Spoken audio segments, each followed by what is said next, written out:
Bollywood industry के संजू बाबा को कौन नहीं जानता। मुख्तलिफ तनाज़ात में फंसे रहने के बावजूद भी उनके मद्दाहों की तादाद कम नहीं। हर दूसरा शख्स संजय दत्त का फैन है और हर कोई संजय दत्त की निजी जिंदगी से मुताल्लिक वो राज जानना चाहता है जो कभी किसी के सामने नहीं आए। आज की अपनी इस वीडियो में हम आपको ऐसे ही दिलचस्प हकाइक के बारे में बताएंगे कि संजय दत्त मनशियात की लत का शिकार कब हुए, संजय दत्त को पहली बार जेल क्यों जाना पड़ा, संजय दत्त ऐश्वर्या राय के बॉलीवुड में काम के खिलाफ क्यों थे। संजय नरगिस दत्त के बेटे हैं जो फिल्म मदर इंडिया में गलत काम करने वाले अपने बेटे बिरजू को गोली मार देती है, लेकिन ये फिल्म की बात थी। 19 जुलाई 1959 को संजय की पैदाइश के बाद नरगिस ने सोचा भी ना होगा कि उनका हकीकी बेटा भी अपनी जिंदगी में कैसे कैसे दुश्वार रास्तों से गुजरेगा। फिल्म डिवीजन की दस्तावेजी फिल्म नरगिस और सुनील दत्त का बेटा संजय में उनकी मां नरगिस संजू को तैयार करके उन्हें चूमती है तो वो शर्माकर अपना मुंह छुपा लेते हैं। छोटा संजू कैमरे की तरफ नहीं देखता था, लेकिन बाद में उन्होंने कैमरे का ही इंतखाब किया। एक टीवी शो में संजय दत्त की आपा जाहिदा ने एक किस्सा सुनाया। उनका कहना था संजू का दिल बहुत अच्छा है। एक बार उनके ड्राइवर ने मुंबई में निर्मन पॉइंट पर बार बार उनकी गाड़ी के नजदीक आने वाले एक बच्चे को थप्पड़ रसीद कर दिया तो घर वापस आते वक्त संजू मुसलसल रोता रहा, जिसके बाद हमें गाड़ी वापस लेनी पड़ी। उस बच्चे को दूध की एक बोतल दिलवाई, तब कहीं जाकर संजय चुप हुआ। संजय ने बहुत छोटी उम्र से सिगरेट पीना शुरू कर दिया था। उनके पापा सुनील दत्त का कहना था कि जब कोई प्रोड्यूसर या डायरेक्टर घर आते तो संजय उनके छोड़े हुए सिगरेट पी जाते। संजय को बिगड़ता देखकर उन्होंने संजय को बोर्डिंग स्कूल भेजने का फैसला किया और संजय ने कई साल Himachal Pradesh Saint Lawrence school में गुजारे। संजय को म्यूजिक का शौक था। सुनील दत्त ने अदाकार फारूक शेख के साथ एक इंटरव्यू में बताया था कि 1971 की जंग के बाद जब इंडियन फनकार परफॉर्म करने बांग्लादेश जा रहे थे तो संजय दत्त ने भी जाने की जिद की और फिर संजय को भी जाने की इजाजत दे दी गई। 1977 में संजय 18 बरस की उम्र में वापस घर आए और मुंबई में उन्हें एलिफेंट कॉलेज में दाखिला दिलवाया गया। यही वो दौर था जब संजय मनशियाती लत का शिकार हुए। उन्होंने एक इंटरव्यू में बताया था कि वो अपने कमरे में बंद रहते थे। नरगिस को शायद अंदाजा था कि उनका बेटा मनशियात लेने लगा है, लेकिन उन्होंने ये बात सुनील दत्त को नहीं बताई। संजय ने फैसला कर लिया था कि वो फिल्मों में काम करेंगे। यूं तो वो 1971 में फिल्म रेशमा और शेरा में बतौर चाइल्ड आर्टिस्ट काम कर ही चुके थे। बहरहाल सुनील दत्त ने उनकी ट्रेनिंग करवाई और जब संजय फिल्मों के लिए तैयार हो गए तो उन्हें फिल्म रॉकी में बतौर हीरो लिया गया और टीना मुनीम को हीरोइन। जब रॉकी की शूटिंग चल रही थी, इसी दौरान मालूम हुआ कि उनकी मां नरगिस को कैंसर हो गया है। अमेरिका में 2 माह कोमा में रहने के बाद जब उन्हें होश आया तो उन्होंने पूछा संजय कहाँ है। अस्पताल में सुनील दत्त उनकी संजय के लिए आवाज रिकॉर्ड किया करते थे। कुछ अरसे बाद तबीयत बेहतर होने के बाद नरगिस इंडिया वापस आ गईं। रॉकी फिल्म की शूटिंग जोरों पर थी। नरगिस का कहना था चाहे जो भी हो उन्हें अपने बेटे की फिल्म के प्रीमियर में शरीक होना है, खा उन्हें स्ट्रेचर पर ही क्यों ना जाना पड़े। सुनील दत्त ने तमाम फिल्म तैयार कर ली थी। 7 मई 1981 को फिल्म का प्रीमियर होना था, लेकिन 3 मई को फिल्म की रिलीज से महज 4 दिन पहले नरगिस दत्त इंतकाल कर गईं। प्रीमियर में सुनील दत्त ने अपने बराबर वाली सीट खाली रखी थी।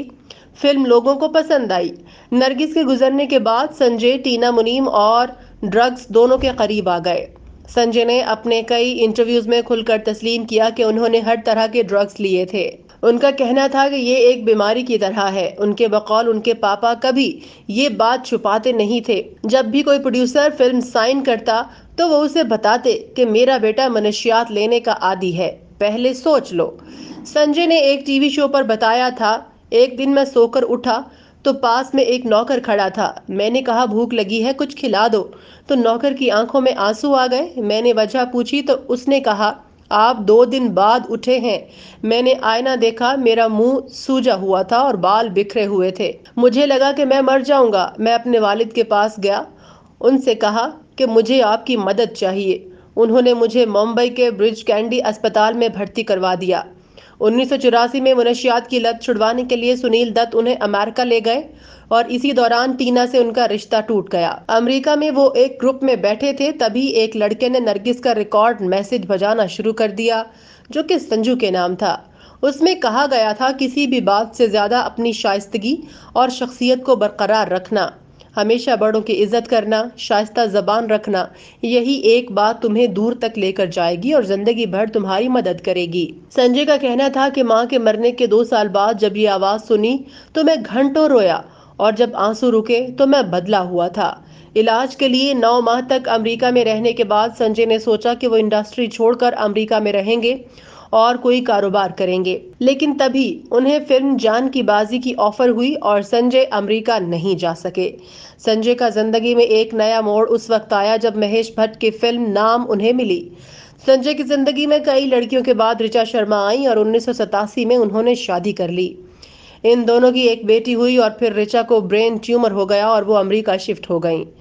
नाम फिल्म के बाद संजय की कई फिल्में नाकाम रहीं और फिर 1991 में उनकी फिल्म साजन ने धूम मचा दी।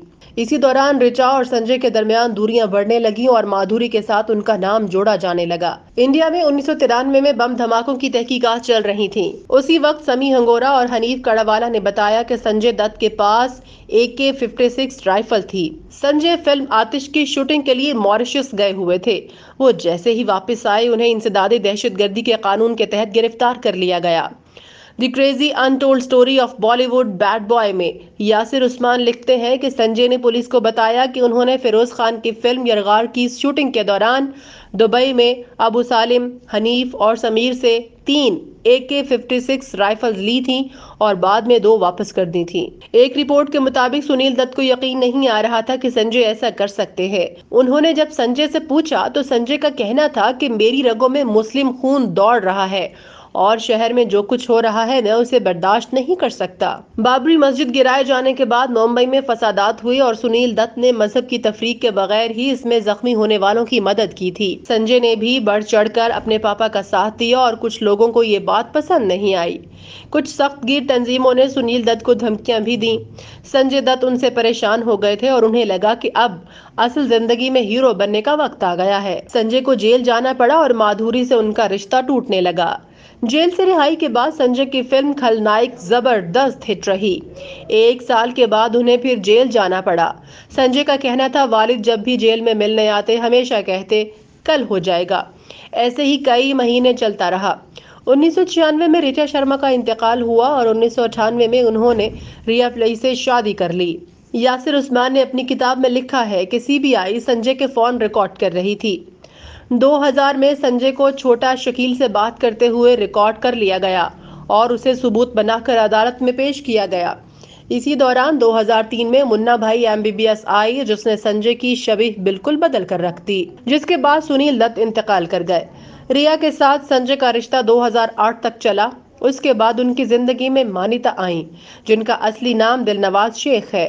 बहनों की मुखालिफत के बावजूद भी संजय ने मानिता से शादी की और उनके 2 बच्चे इकरा और शहरान हैं। संजय ने 130 से ज्यादा फिल्में की हैं और अब खुद उनकी जिंदगी पर फिल्म बन चुकी है जिसका नाम संजू है और इस फिल्म में रणबीर कपूर ने संजय का किरदार अदा किया है। मारूफ अदाकार संजय दत्त के तनाजात और 308 गर्लफ्रेंड से खुफिया मुलाकातों के बारे में तो हर कोई बखूबी जानता है। फिल्म संजू में हमें संजय दत्त के तकरीबन हर अंदाज को देखने का मौका मिला। वो अपने खिलाफ अदालती केसेस की वजह से हमेशा सुर्खियों में रहे। माजी में जब एक फिल्मी जरीदे ने संजय दत्त और ऐश्वर्या राय की तस्वीर अपने कवर पेज पर शाया की तो संजय दत्त को अदाकारा की खूबसूरती ने काफी मुतासिर किया। ऐश्वर्या राय को पहली मर्तबा देखते ही संजय दत्त ने ये अल्फाज कहे, ये खूबसूरत खातून कौन है। संजय दत्त ने इंटरव्यू में खूबसूरत खवातीन के बॉलीवुड में काम करने से मुताल्लिक कहा कि इस इंडस्ट्री में आने के बाद इंसान तब्दील हो जाता है, यहाँ आपकी मासूमियत खत्म हो जाती है और इसी तरह ऐश्वर्या राय के चेहरे की खूबसूरती भी खत्म हो जाएगी क्योंकि उन्हें अब फिल्म में काम करना है जो बिल्कुल भी आसान काम नहीं। दोस्तों, संजय दत्त की जिंदगी से मुतालिक आपकी क्या राय है, कमेंट बॉक्स में आगाह करें। इसी तरह की मजीद अपडेट्स के लिए हमारे चैनल CET+ को सब्सक्राइब करें ताकि हर खबर बर वक्त आप तक पहुंच सके।